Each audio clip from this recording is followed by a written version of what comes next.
राधे राधे मेरे सभी व्यूअर्स को। तो आप सभी का स्वागत है मेरे YouTube चैनल में। तो आज शुरू करते हैं साइंस की पढ़ाई। तो कल मैंने क्लास 7 के 3 चैप्टर कंप्लीट करा दिए थे। तो आज हम चैप्टर 4 और चैप्टर 5 लेते हैं। ठीक है, आज मैंने रिवीजन नहीं किया है क्योंकि इसलिए मैं आज 2 चैप्टर लूँगी, क्योंकि मुझे इसके बाद में 6th क्लास और 7th का जितना भी मैंने पढ़ा है वो वापस मुझे रिवीजन लेना है। ठीक है, तो बस ये खाली मैंने 4 और 5 चैप्टर अभी रिवीजन किया है, तो वो मैं वीडियो बनाने के बाद रिवीजन करूँगी, इसलिए मैंने आज सिर्फ 2 चैप्टर लिए हैं। ठीक है, तो स्टार्ट करते हैं।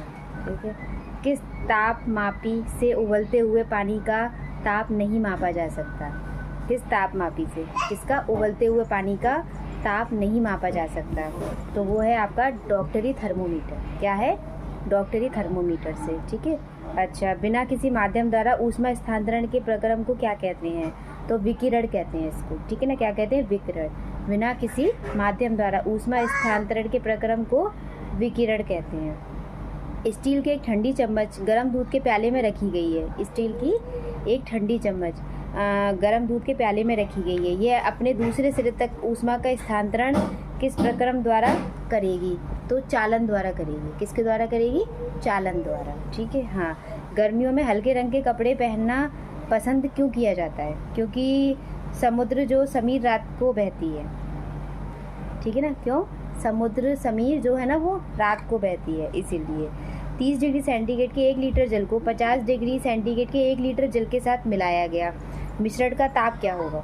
क्या है क्वेश्चन? 30 डिग्री सेंटीग्रेड के 1 लीटर जल को 50 डिग्री सेंटीग्रेड के 1 लीटर जल के साथ मिलाया गया, तो मिश्रण का ताप क्या होगा? तो 30 डिग्री सेंटीग्रेड तथा 50 डिग्री सेंटीग्रेड के बीच होगा उसका ताप। ठीक है ना, हाँ। अच्छा, 40 डिग्री ताप की लोहे की किसी गोली को कटोरी में भरें। 40 डिग्री सेंटीग्रेड ताप के जल में डुबोया गया। इस प्रक्रिया में ऊष्मा कैसी होगी? तो ना तो लोहे की गोली से जल की ओर और ना ही जल से लोहे की गोले की ओर स्थानांतरित होगी।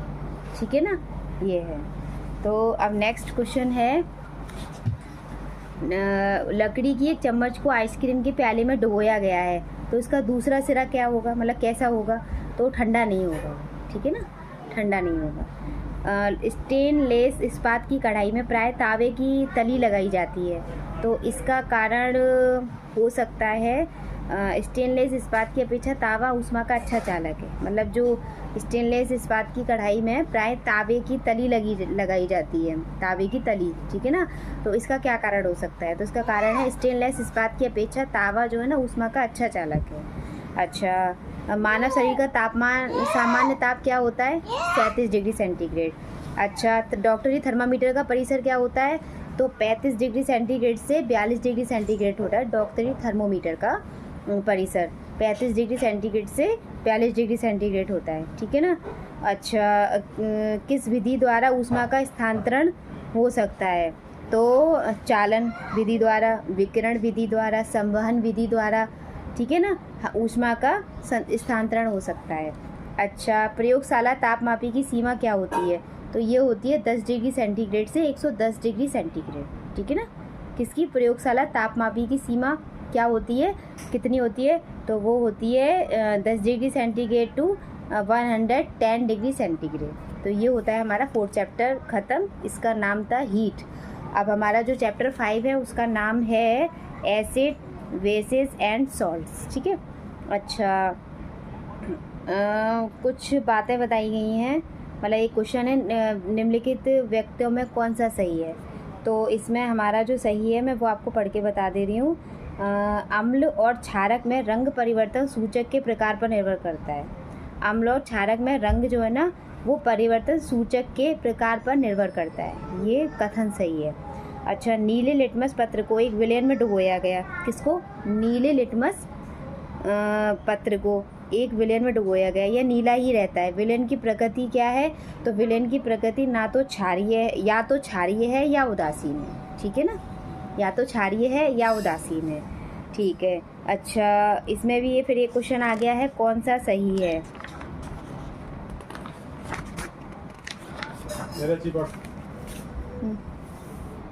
कौन सा सही है? तो इसमें है हाइड्रोक्लोरिक अम्ल में हाइड्रोक्लोरिक अम्ल में हल्दी पत्र का रंग नीला हो जाता है, ठीक है ना। और दूसरा है सोडियम हाइड्रोक्साइड के विलयन में हल्दी पत्र का रंग लाल हो जाता है। किसमें?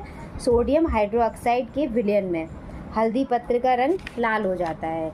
अच्छा, और हाइड्रोक्लोरिक अम्ल में हल्दी पत्र का रंग नीला हो जाता है। और चीनी के घोल में हल्दी पत्र का रंग पहले जैसा ही रहता है। चीनी के घोल में हल्दी पत्र का रंग पहले जैसा ही रहता है, ठीक है ना। अच्छा, फिर ये नेक्स्ट क्वेश्चन है, कौन सा सही नहीं है। तो ये है नाइट्रिक अम्ल लाल लिटमस को नीला कर देता है, ये सही नहीं है, ये गलत है, ठीक है ना। नाइट्रिक अम्ल लाल लिटमस को नीला कर देता है, तो ये गलत ऑप्शन है, ठीक है ना। अच्छा, जो इसमें सही है वो ये है, जब हम अति अम्लता से पीड़ित होते हैं तो प्रति अम्ल की गोली लेते हैं, ठीक है ना। Taken when we suffer from acidity. अच्छा, antacid tablet is taken when we suffer from acidity, ठीक है ना। अति अम्लता मतलब हम जब एसिडिटी से पीड़ित होते हैं तो हम प्रति अम्ल की गोली लेते हैं, ठीक है ना। जब चींटी काटती है तो त्वचा पर कैलेमाइन का विलयन लगाते हैं। चींटी काट जाती है ना तो हम क्या लगाते हैं? कैलेमाइन का विलयन लगाते हैं, ठीक है। अच्छा, तीसरा है, ये जो सही है, सोडियम हाइड्रोक्साइड व हाइड्रोक्लोरिक अम्ल एक दूसरे को उदासीन कर देते हैं। कौन? सोडियम हाइड्रोक्साइड व हाइड्रोक्लोरिक अम्ल एक दूसरे को उदासीन कर देते हैं, ठीक है। हाँ, अच्छा, नेक्स्ट क्वेश्चन है, आशु जल कैसा होता है? आशु जल जो होता है ना वो उदासीन होता है, ठीक है ना। आशु जल उदासीन होता है। अच्छा, लिटमस विलयन को कहाँ से प्राप्त किया जाता है? तो वो लाइकेन से प्राप्त किया जाता है। लिटमस विलयन को कहाँ से प्राप्त किया जाता है? लाइकेन से प्राप्त किया जाता है। अच्छा, अम्ल स्वाद में खट्टे होते हैं। अम्ल जो होते हैं ना, एसिड्स जो होते हैं वो स्वाद में खट्टे होते हैं, ठीक है ना। हाँ, अमोनिया नीले क्वेश्चन है, पालक में कौन सा अम्ल पाया जाता है? तो पालक में ऑक्जेलिक अम्ल पाया जाता है, ठीक है ना। ऑक्जेलिक अम्ल पाया जाता है, ऑक्जेलिक अम्ल पाया जाता है, ठीक है ना। ऑक्जेलिक अम्ल पाया जाता है, ठीक है ना। अच्छा, दही में कौन सा अम्ल पाया जाता है? तो दही में लैक्टिक अम्ल पाया जाता है। दही में लैक्टिक अम्ल पाया जाता है। कौन सा अम्ल पाया जाता है?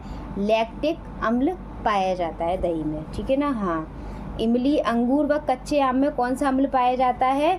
तो टारटेरिक अम्ल पाया जाता है। टारटरिक अम्ल पाया जाता है, ठीक है ना। किसमें? इमली, अंगूर और आम में, कच्चे आम में टारटरिक अम्ल पाया जाता है। सिरका में कौन सा अम्ल पाया जाता है? तो सिरका में एसिटिक अम्ल पाया जाता है। सिरका में कौन सा अम्ल पाया जाता है? तो सिरका में एसिटिक अम्ल पाया जाता है, ठीक है। अच्छा, चींटी के डंक में कौन सा अम्ल पाया जाता है? तो चींटी के डंक में फॉर्मिक अम्ल, कौन सा अम्ल? फार्मिक अम्ल पाया जाता है। चींटी के डंक में फॉर्मिक अम्ल पाया जाता है, ठीक है ना। अच्छा, संतरे व नींबू में कौन सा अम्ल पाया जाता है? तो संतरे व नींबू में सिट्रिक अम्ल पाया जाता है। कौन सा अम्ल पाया जाता है? सिट्रिक अम्ल पाया जाता है संतरे और नींबू में। अच्छा, किसमें एस्कोर्बिक अम्ल यानी विटामिन सी पाया जाता है? तो वो आंवला में पाया जाता है और खट्टे फल में पाया जाता है। और सबसे ज़्यादा विटामिन सी जो होता है ना वो आंवला में होता है। ये मैंने पहले वाले चैप्टर में 6th क्लास का जब मैंने पढ़ा था तब उसमें मैंने पढ़ा था। तो आंवला में सबसे ज़्यादा विटामिन सी होता है और एस्कोर्बिक अम्ल यानी विटामिन सी जो पाया जाता है वो आंवला में और खट्टे फल में पाया जाता है, ठीक है ना। अच्छा, साबुन में क्या पाया जाता है? साबुन में सोडियम हाइड्रोक्साइड और पोटेशियम हाइड्रोक्साइड पाया जाता है। साबुन में सोडियम हाइड्रोक्साइड और पोटेशियम हाइड्रोक्साइड पाया जाता है, ठीक है ना। अच्छा, अमोनियम हाइड्रोक्साइड किस में पाया जाता है? तो वो पाया जाता है विंडो क्लीनर में, ठीक है। किस में पाया जाता है? विंडो क्लीनर में। अमोनियम हाइड्रोक्साइड विंडो क्लीनर में पाया जाता है, ठीक है ना। हाँ, अच्छा, गुड़हल के पुष्प का सूचक अम्लीय विलयनों का रंग कैसा कर देता है? कौन सा? गुड़हल के पुष्प का सूचक अम्लीय विलयनों का रंग कैसा कर देता है? तो वो कर देता है गहरा गुलाबी यानी मैजेंटा, जिसको हम बोलते हैं रानी कलर, ठीक है ना। हाँ, हिंदी में रानी कलर बोलते हैं, वैसे इंग्लिश में मैजेंटा कलर होता है और अपने गहरा गुलाबी, और बाकी लोग सब अपनी अपनी लैंग्वेज में बोलते हैं, सबका अपना अलग होता है बोलना। उस कलर को अपने नज़रिए से देखना। मतलब गुड़हल के पुष्प का सूचक क्षारीय विलयनों का रंग कैसा कर देता है? गुड़हल के पुष्प का सूचक क्षारीय विलयनों का रंग कैसा कर देता है? तो ये कर देता है हरा, ठीक है ना। तो ये हो गए हैं आज 2 चैप्टर कंप्लीट।